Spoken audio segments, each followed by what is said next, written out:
마태복음 25장 1절에서 13절입니다.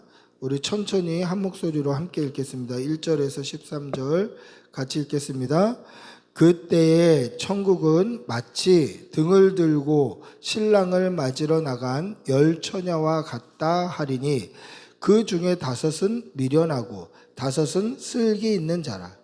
미련한 자들은 등을 가지되 기름을 가지지 아니하고 슬기 있는 자들은 그릇에 기름을 담아 등과 함께 가져갔더니 신랑이 더디 오므로 다 졸며 잘세. 밤중에 소리가 나되 보라 신랑이로다 맞으러 나오라 하매 이에 그 처녀들이 다 일어나 등을 준비할세. 미련한 자들이 슬기 있는 자들에게 이르되 우리 등불이 꺼져가니 너희 기름을 좀 나눠달라 하거늘 슬기 있는 자들이 대답하여 이르되 우리와 너희가 쓰기에 다 부족할까 하노니 차라리 파는 자들에게 가서 너희 쓸 것을 사라 하니 그들이 사러 간 사이에 신랑이 오므로 준비하던 자들은 함께 혼인잔치에 들어가고 문은 닫힌지라. 그 후에 남은 처녀들이 와서 이르되 주여 주여 우리에게 열어주소서. 대답하여 이르되 진실로 너희에게 이르노니 내가 너희를 알지 못하노라 하였느니라. 그런즉 깨어 있으라. 너희는 그 날과 그때를 알지 못하느니라. 아멘. 할렐루야. 1984년 당시 13살이던 라이언 화이트라는 소년이 에이즈에 걸렸습니다. 이 에이즈라는 병은 1981년에 처음 등장하게 됐는데 그때만 하더라도 이 에이즈라는 병에 굉장히 안 좋은 선입관이 있었어요. 그러니까 문란한 성생활 때문에 그렇다, 뭐 동성애자들이 퍼뜨린 거다, 막 이런 굉장히 안 좋은 소문이 있었기 때문에 에이즈 환자들은 그 에이즈라는 병에 걸려서 고통을 받으면서도 또 안 좋은 시선을 받아야만 했던 그런 때였습니다. 그리고 이 1984년만 하더라도 에이즈에 걸리면 그냥 다 죽는 거예요. 그러니까 요즘은 에이즈 완전 치료제는 없습니다만은 우리나라 기업이죠. 센트리온이라는 데서 에이즈 약을 개발해서 뭐 고혈압 환자처럼 저도 당뇨 당뇨 환자처럼 저도 뭐 혈압 때문에 혈압약을 매일 한 개씩 먹고 있습니다만은 혈압약 먹듯이 당뇨약 먹듯이 에이즈 약을 먹으면 안 죽고 계속 살 수 있는 거예요. 뭐 그런 병이에요. 완전 치료는 안 되지만 그런 병으로 이제는 괜찮아지는 거예요. 근데 그 당시에만 하더라도 에이즈에 대한 선입관도 있었고 안 좋은 그런 사람들의 시선도 있었고 그리고 걸리면 100% 죽는 병이에요. 근데 이 라이언 화이트라는 13살짜리 아이는 어떻게 하다 에이즈에 걸리게 되었냐? 이 아이가 혈우병이라는 병을 갖고 있었는데 그 병은 무슨 병이냐면 보통 우리가 피가 나면 조금 있다가 피가 굳어요. 그래서 딱지가 생기고 피가 굳어서 더 이상 피가 안 나는데 혈우병이라는 병은 피가 굳지를 않는 병이에요. 그래서 피가 나면 또는 코피가 나면 뭐 칫솔질을 하다 잇몸에 피가 나면 이 피가 멈추지를 않는 거예요. 계속 나는 거예요. 그래서 이 아이는 몇 달에 한 번씩 수혈을 받아야 돼요. 피를 공급받아야 돼요.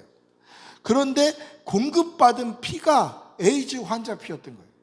그런데 이 피로 말미암아 어떻게 보면 의료 사고로 에이즈를 걸리게 된 거죠.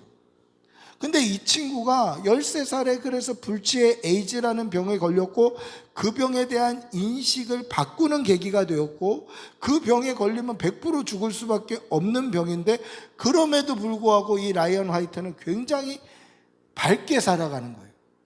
주변의 사람들에게 굉장히 밝은 에너지를 끼치는 거예요. 그리고 학교는 뭐 가지 못하지만 공부도 열심히 하고 사람들에게 끝까지 밝은 영향력을 끼치고 있는 거예요. 그래서 그 당시 레이건 대통령도 방문해서 선물 주고, 지금 미국 대통령인 도널드 트럼프, 그 당시에는 미국에서 굉장히 유명한 부동산 업계의 큰손이었는데 그 사람도 가서 선물을 주고, 세계적인 팝스타 마이클 잭슨도 방문해서 교제하고 선물 주고, 세계의 유명한 사람들, 각국에서 많은 사람들이 위로의 말과 선물을 준 거예요. 뭐 없는 선물이 없는 거죠. 근데 아버지는 이 아이를 보면서 너무 가슴이 아픈 거예요. 우리 아들이 죽을 날 받아놓고 이제 죽게 됐는데 세계 각지에서 위로와 선물이 오는데 아버지는 아들에게 준 게 없는 것 같은 거예요.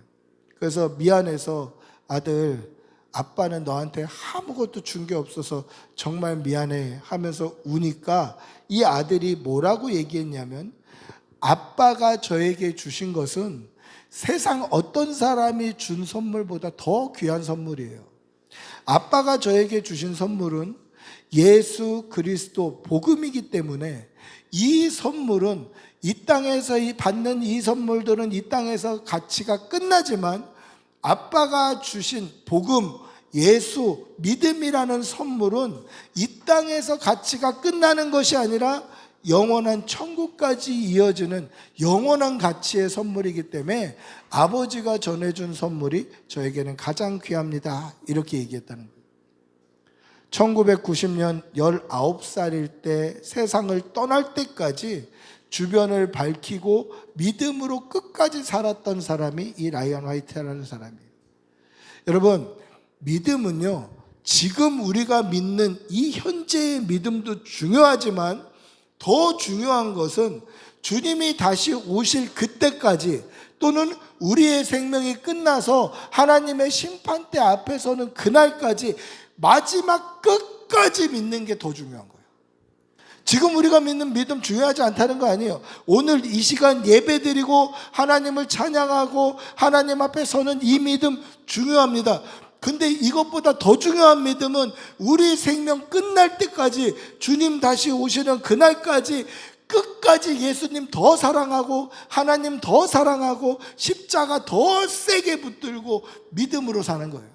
그래서 우리의 생명이 끝나는 그 순간 우리는 우리의 신앙생활 역사상 가장 하나님 사랑하는 자리에 있어야 돼요. 사랑하는 성도 여러분, 우리 생명 끝날 때까지 믿음 붙들고 사는 성도들이 되시기를 축복하고 기도합니다. 주님 다시 오시는 그날까지 믿음으로 끝까지 신실하게 살아가는 주의 백성들이 되시기를 축복하고 기도합니다. 할렐루야. 오늘 우리가 읽은 본문은 열 처녀 비유라는 아주 유명한 비유의 말씀입니다. 오늘 예수님께서 천국은 마치라고 하면서 열 처녀 비유를 설명해 주셔요. 이스라엘의 결혼 문화는 우리 결혼 문화와 좀 많이 다릅니다. 이스라엘 결혼 문화는 어떠냐면, 먼저 부모님이 정혼을 합니다. 약혼을 해요. 약혼을 하면 약혼을 하는 순간 결혼의 효력이 발생을 해요. 약혼식을 하면 약혼하는 순간 결혼의 효력이 발생하고, 그 효력이 발생하면 1년 정도 유예기간을 둬요. 이 유예기간이 뭐냐면, 자, 약혼식하고 1년 정도 기간을 두는 이유는 여자에게 있어서는 처녀의 증거를 얻는 기간이에요. 예를 들어서 약혼을 했는데, 우리 아들하고 저 집 딸하고 약혼을 했는데 그 전에 뭐 교제하던 남자가 있을 수가 있고 뭐 어떤 남자친구가 있을 수가 있잖아요. 그래서 1년 동안을 여자는 정결하게 자기를 준비하는 거예요. 신부로 준비하는 거예요. 그래서 갑자기 뭐 입덧을 하거나 배가 불러오거나 그러면 간음한 여인으로 간주하여서 돌로 쳐서 죽이는 거예요. 그래서 예수님의 어머니 아버지 이야기를 보면 어떻습니까? 예수님의 어머니 마리아와 아버지 요셉은 약혼한 사이였어요. 그런데 천사가 나타나서 성령으로 잉태할 거다라고 메시지를 주셨어요. 그러니까 이제 약혼만 하고 아직 결혼은 안 했는데 내 아내가 임신해서 배가 불러오게 생겼잖아요. 그래서 아버지 요셉이 어떻게 합니까? 가만히 끊고자 하여 약혼 이 계약 관계를 파기하고자 하는 거예요. 약혼을 계속 유지하고 있으면 처녀가 아이를 베면 돌에 맞아 죽을 수 있으니 마리아를 보호하는 측면에서 가만히 약혼 관계를 계약을 파기하려고 했는데 천사가 그러지 말라고 그래요. 성령으로 된 것이니 그가 오실 메시아라고 이야기를 해요. 임마누엘이다 말씀해 주시잖아요. 그러니까 이런 거예요. 그러니까 처녀는 1년 동안 이 처녀의 증거를 얻는 기간이에요. 그럼 남자는 뭐 하냐 1년 동안? 남자는 1년 동안 살 집을 지어요. 신혼집을 짓는 거예요.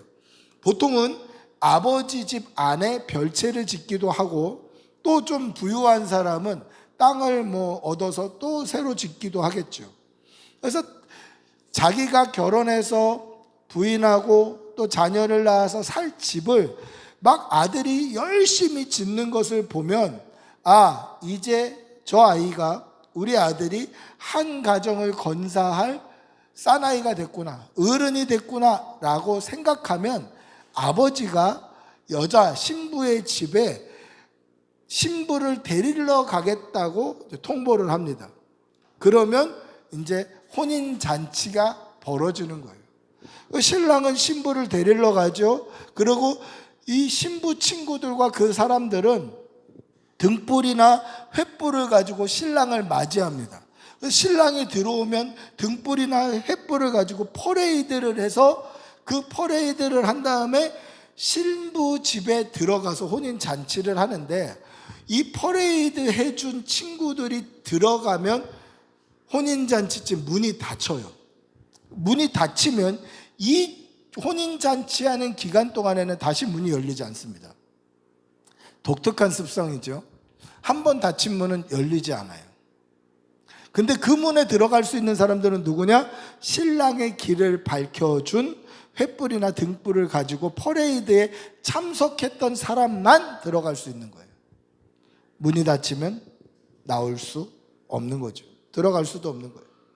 이 이스라엘 그때의 혼인잔치를 가지고 예수님께서는 천국을 설명하시는 거예요. 이런 이스라엘의 혼인잔치로 천국을 비유로 설명하시는 거예요. 자, 그러면서 뭐라고 말씀하십니까?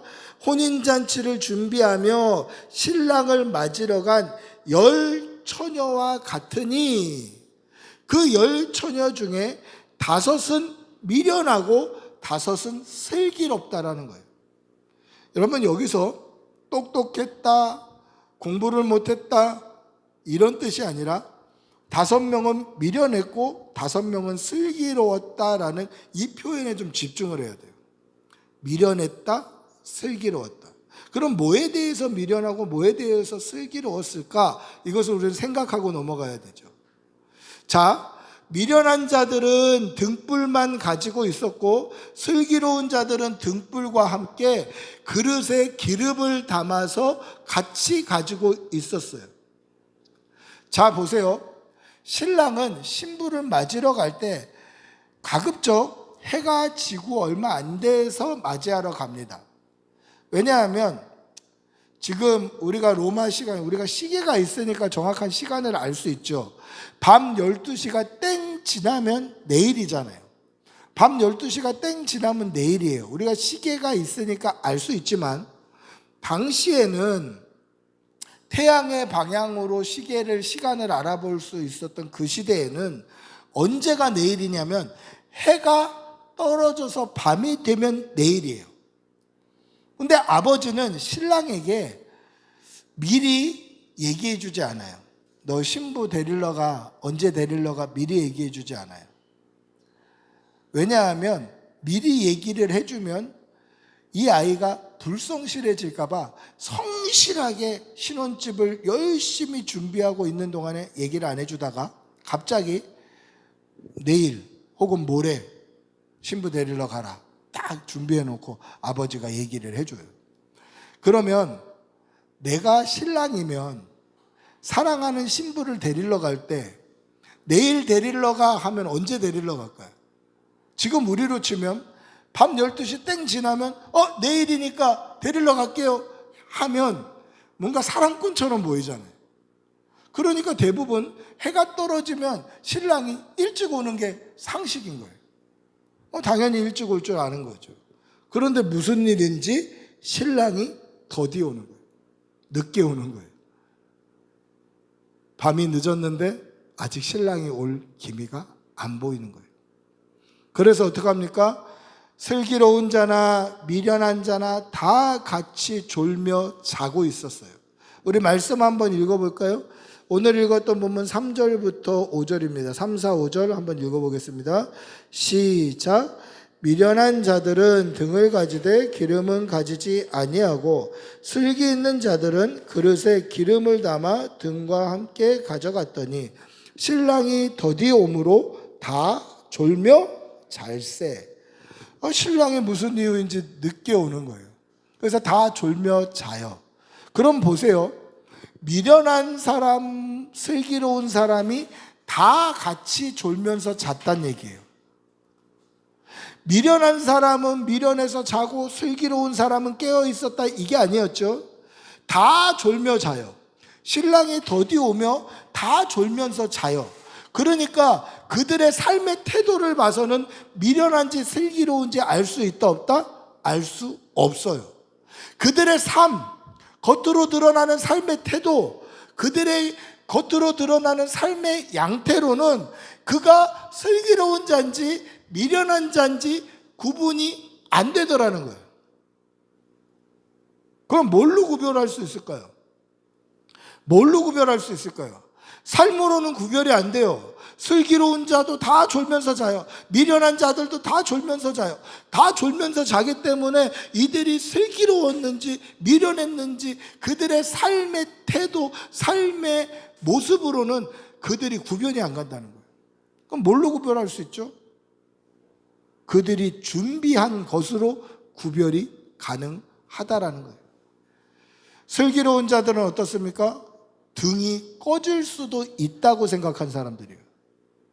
신랑이 오기 전에 내 등이 꺼질 수도 있다고 생각해서 이 등이 혹시나 꺼질 수 있으니 이 등을 꺼지지 않도록 등에 공급할 수 있는 기름을 따로 준비해야 되겠다라고 한 게 슬기로운 자들이고, 미련한 자들은 어떤 자들입니까? 신랑이 오기 전까지는 이 등이 꺼지지 않는다고 생각한 거예요. 신랑이 오기 전까지는 내가 준비한 등은 꺼지지 않는다. 이게 미련한 자라는 거예요. 그들의 평소의 삶으로는 알아볼 수 없어요. 다 똑같아요. 그들의 신앙생활, 그들의 교회 생활은 미련한지 슬기로운지 알 길이 없어요. 그럼 뭘로 알 수 있냐? 신랑 맞을 준비를 어떻게 하고 있냐로 알 수 있는 거예요.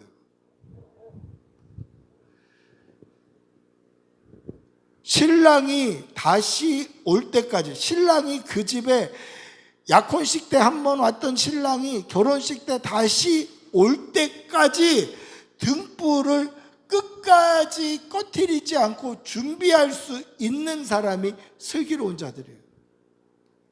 그러면 등은 뭐고 기름은 뭘까요? 여기서 신랑이 다시 올 때까지 이 불을 밝힐 수 있는 등은 우리의 경건 생활, 신앙 생활이에요. 주님 다시 오실 때까지 우리가 신랑 맞을 준비를 하는 그것은 뭐냐? 우리의 경건 생활이에요. 그게 뭡니까? 예배, 말씀, 기도, 찬양, 이렇게 주일날 하나님 앞에 나와 예배드리는 이런 것들이 주님 다시 오시는 그날까지, 우리가 주님 앞에 서는 그날까지 우리는 계속 하는 게 등을 꺼뜨리지 않고 하는 거예요. 그럼 기름은 뭡니까? 기름은 믿음이에요. 우리가 신앙생활, 경건생활을 계속 할 수 있는 동력, 할 수 있게 만드는 힘, 이게 뭡니까? 믿음이에요. 믿음. 그래서 믿음으로 말미암아 예배드리고, 믿음으로 말미암아 기도하고, 믿음으로 말미암아 찬양해야 되는 거예요. 이 믿음이 없어도 할 수는 있죠. 다 똑같다니까요. 겉으로는 티가 안 난다니까요. 믿음이 없어도 할 수 있어요. 믿음이 없어도 찬양할 수 있고, 믿음이 없어도 기도할 수 있고, 믿음이 없어도 예배 드릴 수 있어요.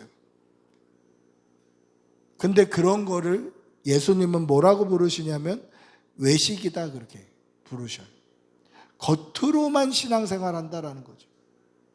근데 겉으로만 신앙생활을 하든지 믿음을 가지고 신앙생활을 하든지 주님 오시기 전까지는 그들이 표가 안 나는 거예요. 다 졸며 자는 거예요. 언제 표가 납니까? 주님이 다시 오실 때 우리가 주님 앞에 서는 그날 어떻게 준비했느냐가 티가 나는 거예요. 그러면 보세요. 미련한 자들은 뭐에 미련한 자들일까요? 미련한 자들은 내가 지금 신앙생활하고 있는 이 신앙생활의 뜨거움, 이 불길이 주님 다시 오실 때까지, 그리고 내가 주님 앞에 서는 그날까지 꺼지지 않을 것이라고 생각하는 게 미련한 자들이에요. 자기 신앙을 과신하는 거예요. 내 믿음이 변하지 않을 거라고 생각하는 거예요. 내 신앙을 의지하는 거예요. 이 사람들이 미련한 자들이란 말이에요. 예수님 언제 오실지 다시 몰라요. 주님이 속히 오신다고 말씀하셨음에도 불구하고 요한계시록에 보시면 속히 오리라는 말씀을 몇 번이나 반복하고 계심에도 불구하고 2000년이 지났는데 아직도 안 오시잖아요. 예수님이 속히와 우리의 속히는 좀 다른가?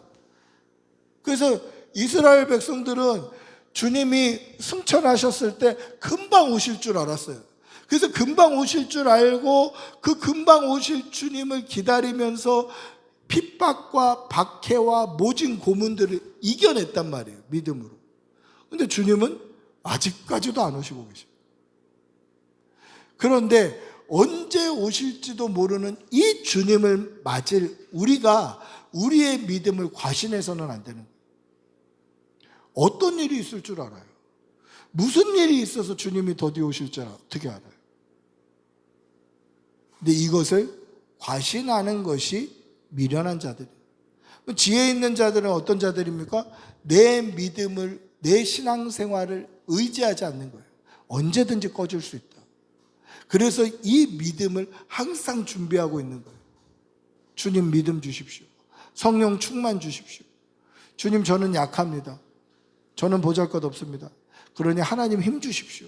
늘 공급처를 하나님께 두고 하나님으로부터 공급받고 하나님으로부터 충전하고 하나님으로부터 은혜를 받아서 그것으로 살아가는 사람들이 슬기로운 사람들이에요. 사랑하는 성도 여러분, 여러분들의 신앙생활 과신하지 마세요. 여러분들의 에너지로 신앙생활하는 거 아니에요. 언제든지 꺼질 수 있어요. 언제든지 끝날 수 있어요. 그들을 가리켜서 오늘 예수님은 미련한 자라고 얘기하는 거예요. 그럼 어떻게 해야 됩니까? 우리 이 영적인 에너지의 충전소를 따로 준비하는데 그 준비할 그릇이 뭐냐? 예수님, 하나님, 성령님이 하나님으로부터 오는 그 은혜로 오늘도 살아가는 거예요. 그렇게 살아가는 게 슬기로운 자들이죠. 이 작은 준비의 차이가 미련하고 슬기로운 자의 차이고, 이 작은 준비의 차이가 천국 잔치, 이 혼인 잔치에 들어갈 수 있냐 없냐의 차이라는 거예요. 어마어마한 차이인 거죠. 근데 여기에 굉장히 중요한 장면이 하나 더 숨어 있습니다. 우리 말씀 한번 더 읽어볼까요? 8절, 9절, 10절 한번 읽어보겠습니다. 8절부터 10절입니다. 8절, 9절, 10절 같이 읽어보겠습니다. 시작. 미련한 자들이 슬기 있는 자들에게 이르되 우리 등불이 꺼져가니 너희 기름을 좀 나눠달라 하거늘 슬기 있는 자들이 대답하여 이르되 우리와 너희가 쓰기에 다 부족할까 하노니 차라리 파는 자들에게 가서 너희 쓸 것을 사라 하니 그들이 사러 간 사이에 신랑이 오므로 준비하였던 자들은 함께 혼인잔치에 들어가고 문은 닫힌지라. 자, 모두 졸면서 잤습니다. 그들의 삶의 태도로는 분간이 안 간다고 말씀드렸습니다. 근데 갑자기 보라 신랑이다 라고 신랑이 왔다고 동네가 떠들썩해졌어요. 그래서 일어나서 막 등불을 준비하는데 미련한 자들의 등불이 꺼져가는 거예요. 근데 미련한 자들의 등불만 꺼져갔을까요? 아니에요. 슬기로운 자들의 등불도 꺼져갔겠죠. 근데 슬기로운 자들은 기름을 준비했잖아요. 그래서 기름으로 보충을 했기 때문에 그들의 등불은 꺼지지 않는 거예요.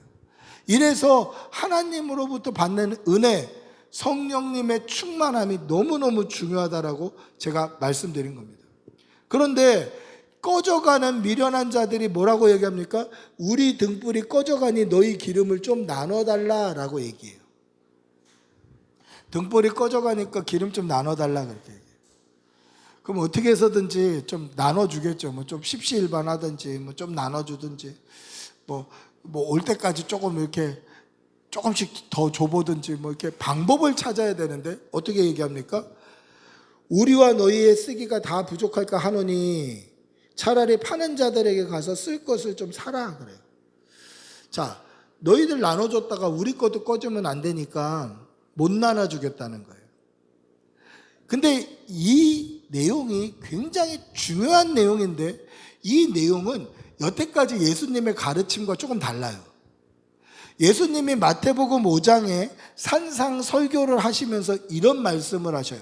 마태복음 5장 40절부터 44절에 걸쳐서 이런 말씀을 하십니다. 속옷을 가지고자 하는 자가 있으면 겉옷까지도 가지게 해라. 그리고 누가 너에게 억지로 오리, 즉 2kg 정도 좀 억지로 가달라고 하면 심리 4kg를 동행해 줘라. 구하는 자에게 주며 꾸고자 하는 자에게 거절하지 말고 이웃을 사랑하고 원수를 사랑하라라고 말씀하셔요. 마태복음 5장에 예수님이 그렇게 말씀하신다니까요. 꾸고자 하는 자에게 주래요. 그리고 구하는 자에게 거절하지 말래요. 누가 속옷을 주면 겉옷까지 벗어주래요. 얼마나 가난했으면 속옷을 달라고 하겠냐. 구하지 않았지만 겉옷까지 줘라. 그게 그리스도입니다. 원수도 사랑해라. 이게 예수님의 가르치심이에요. 마태복음 5장에. 이뿐 아니에요. 예수님은 오병이어 사건 때도 이렇게 말씀하셨어요. 제자들이 그렇게 얘기하죠. 예수님, 날이 어두워졌고 배도 고픈데 이 사람들 보내서 좀 뭐 좀 사 먹게 하십시오. 예수님은 뭐라고 말씀하십니까? 너희가 줘라 그렇게 말씀하셔요. 물고기 2마리하고 보리떡 5개밖에 없는데 니네가 주라는 거예요. 이게 예수님의 사랑법이었단 말이에요. 그러면 예수님이 마태복음 5장에서 또 마태복음 앞에 7장, 8장에서 그때는 예수님이 그렇게 생각하셨다가 25장 마태복음 후반절에 와서 예수님이 바뀌셨나요? 아니 지금 이 사람이 기름을 꺼달라고 하잖아요. 근데 왜 안 꺼주죠? 5장의 가르침과 왜 25장의 이 내용이 이렇게 다르죠? 뭐 때문에 예수님이 이 말씀을 넣어 놓으셨냐면 기름은 꺼줄 수 없다라는 것을 알려주기 위해서 이렇게 말씀하신 거예요. 그 기름이 뭡니까? 믿음이에요. 이 믿음은 꺼올 수가 없는 거예요. 즉 내가 구원을 받기 위해서는 나의 믿음으로 구원받는 거예요. 우리의 자녀들이 믿음 생활 잘하고 교회 봉사 열심히 해도 그들이 천국 가는 거지 그들이 천국 갈 때 내가 따라갈 수 있는 게 아니라는 거예요. 제가 목사라도 저의 구원 문제는 제 믿음으로 가는 거지 목사 아들이라서 목사 아내라서 사모라서 가족이라서 저 때문에 구원받을 수 없다라는 거예요. 믿음은 꺼줄 수 없다는 거죠. 그러면 어떻게 할 수 있습니까? 이 믿음은 신랑이 오기 전까지만 준비할 수 있는 거예요. 주님이 다시 오시기 전까지만 준비할 수 있는 거예요. 우리가 주님 앞에 서는 그 전까지만 준비할 수 있는 거예요. 꼬울 수도 없고 빌려올 수도 없고 이거는 분명히 내가 준비해야 되는데 기간이 한정이 되어 있는 거예요. 주님 다시 오시기 전에 우리가 하나님 앞에 서기 전에 믿음의 준비를 해야 한다는 것이죠. 사랑하는 성도 여러분, 혼인잔치의 문이 닫히면 다시는 들어갈 수 없음을 기억하시고 날마다 믿음을 준비하여서 그 믿음으로 이 땅에서 승리하며 살아가시고 그 믿음으로 천국 가는 주의 백성들이 되시기를 축복하고 기도합니다. 할렐루야.